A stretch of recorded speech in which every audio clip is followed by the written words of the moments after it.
बिस्मिल्लाहिर्रहमानिर्रहीम।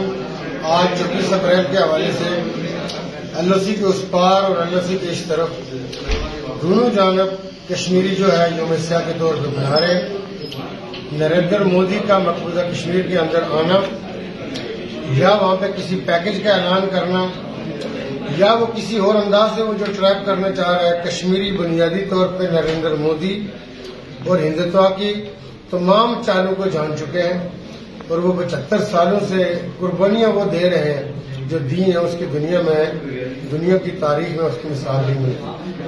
तो आज इंशाअल्लाह हम इस्लामाबाद में शाहराह जमहूरियत के ऊपर भरपूर एहतजाज करेंगे और इसके साथ जफराबाद कैपिटल और आज़ाद कश्मीर के तमाम शहरों में भरपूर एहतजाज किया जाएगा और आज के दिन को यौम स्याह के तौर पर मनाया जाएगा।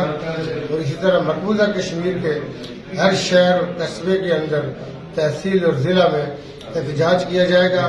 हिंदुत्वाना जो नजरियात आसमान को छू रहे हैं, मैं ये समझता हूँ कि ये ज़ातो पात, अफराद और तफरीक, स्पेशली कश्मीरियों को उनके बुनियादी हकूक से महरूम करके हिंदुस्तान का जो अखंड भारत का ख्वाब है वो कभी पूरा नहीं हो सकता। लेकिन इसके साथ हम ये समझते हैं कि हिंदुस्तानी एस्टेब्लिशमेंट और उनकी लीडरशिप को होश के नाखुन लेने चाहिए कि वो इस खित्ते का नहीं बल्कि पूरी दुनिया का अमन जो है वो दाव पे लगा के बैठे हुए।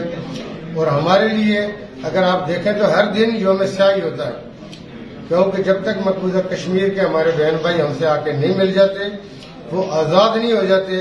आज़ादी उनका बुनियादी हक है।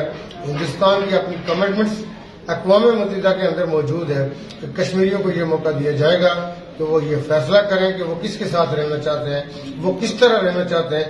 कश्मीरी जो है वो ये कहते हैं कि हम पाकिस्तानी हैं, पाकिस्तान हमारा है। जब वो शहीद होते हैं तो सब्ज़ लाली परचम के अंदर उनकी तदफीन होती है। हमारी माएँ बहनें हिंदुस्तानी दरिंदा फौज है उसकी जबर इस्तेदाद के सामने सब्ज़ लाली परचम लेके बाहर निकलती हैं।